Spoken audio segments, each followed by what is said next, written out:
Alin po ang uunahin, ang pamilya or ang Diyos, na ang sinasabi na ang boses ng Diyos ay ang mga boses ng tao.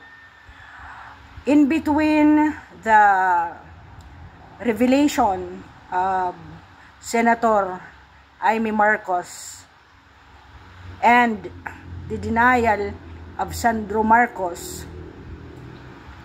and of Claire Castro saying that Amy Marcos is desperate. Saan po ba ang paniniwalaan natin? Ang nakikita natin na incoherent na namumuno ng ating bansa, o itong rasonableng revelasyon ng isang kapatid na masakit?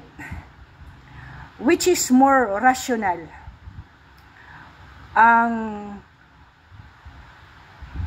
mag-deny ka lang ng general denial, o panahon na para pakinggan natin ang hinihingi hindi lang ni Congressman Pulong Duterte, kundi ang buong sambayanang Pilipino na magpa-hair follicle test in public, at siguro kunin natin na ang magti-test hindi po taga Pilipinas, kundi some specialist from a different country who will come and will do the test in front of the public kung totoong hindi po durugista ang kapatid ni Amy Marcos. Ngayon, ang hustisya ay hindi pa rin naibibigay. Nakita po natin na 3 cabinet secretaries na po ang hindi lang nagsasabi, pero when they say they resigned because of delikadesa, abay ito ay may mga konsensya na, at ito ay may rasyonal na iisip. Tayo po ay nanghihingi, of course, before the grand finale ng si attorney and former commissioner Guanzon said dapat mag-resign na ang presidente. Yun po ang sabi ni Attorney Guanzon, and then she was introduced to speak before the multitudes of the INC rallies. Ngayon, napanindigan po ng Iglesia ni Cristo na ang hinihingi lang natin ay patas na laban. Kung nasaan man si Orly Gutesa, ilabas niyo na yan.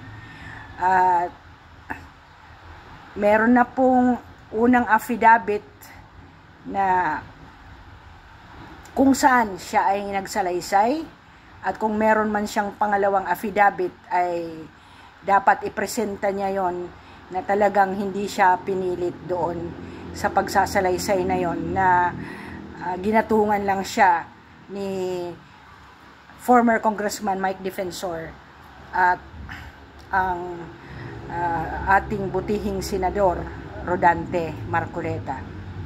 Nakakalungkot po na despite of all these people na talagang ibinuhis ang buhay in order to say the truth, kagaya ni Bantag na nagsabi na totoo talaga na nandoon sa roster list ang pangalan ni Marcos sa mga drug list na yan.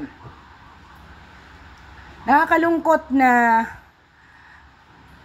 even sa 2-day rally na yan, parang wala lang, chill lang, parang magdaday down din yan, and wala talaga ng hiya lalo na si Claire Castro, to say that pag against sa kanyang boss ay itong mga ito ay nagdi-destabilize. Di ba? Parang lahat na yata ng tao sa Pilipinas na may tamang pag-iisip, alam na kahit hindi expert po yung pagsasagot ng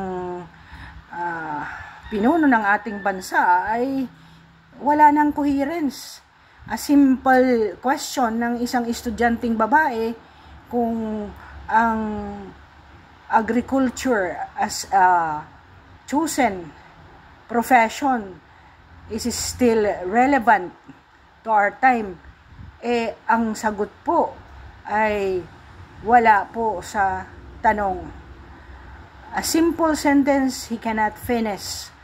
So, ang hinihingi po natin para patas ang laban, silang lahat, ang buong angkan ng First Family ay magpa-hair follicle test sa publiko na independent po, hindi taga rito ang doktor at saka ang hospital na magte-test sa veracity ng outcome ng hair follicle test.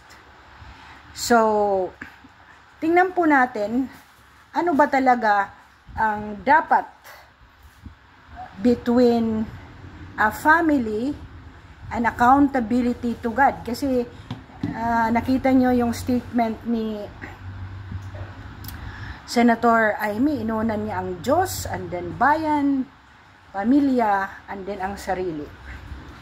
Sa Biblia po, may 5 tao na hataw na inuna po ang utos ng Diyos.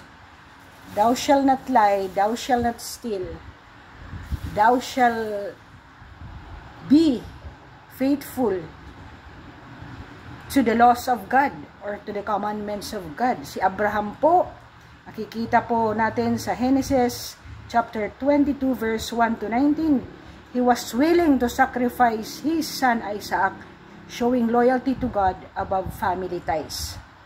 So, pinasusurrender po ni God ang kaisa-isang anak na buntis po ang asawang Sarah na 100 na po ang edad, and yet Abraham went to sacrifice Isaac just to show his loyalty to God. Yan po rin ang ginawa ni Senator Amy Marcos. Isinurrender niya sa Diyos na buong sanlibutan ay nakinig sa kanyang revelation kagabi. Si Moses po, he submitted to God's will even when it meant confronting his own brother Aaron for leading the Israelites into idolatry. Makikita po natin ito sa Exodus 32 verses 21 to 28 kasi po nagawa po ng gold na cow kung saan ang mga Israelita ay lumuluhod doon sa imahe na yon. Kapatid po niya yan, and therefore siya ay nagalit sa kanyang kapatid at nauna po ang Diyos na naman dito. Si Samuel, he confronted and rebuked his own sons for their corrupt behavior, showing loyalty to God and justice. This is found in 1 Samuel 8 verses 1 to 3, chapter 12 verses 1 to 5. Of course, ang panglima po ay si Jesus sa teaching niya kay Matthew sa chapter 10 verse 37.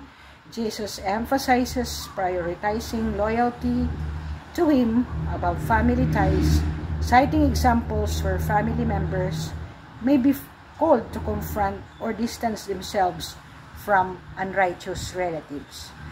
Ito po ay hindi gawa-gawa lamang, kundi kung ganyan na may general denial ang dapat gawin dahil alam natin noong mag-test si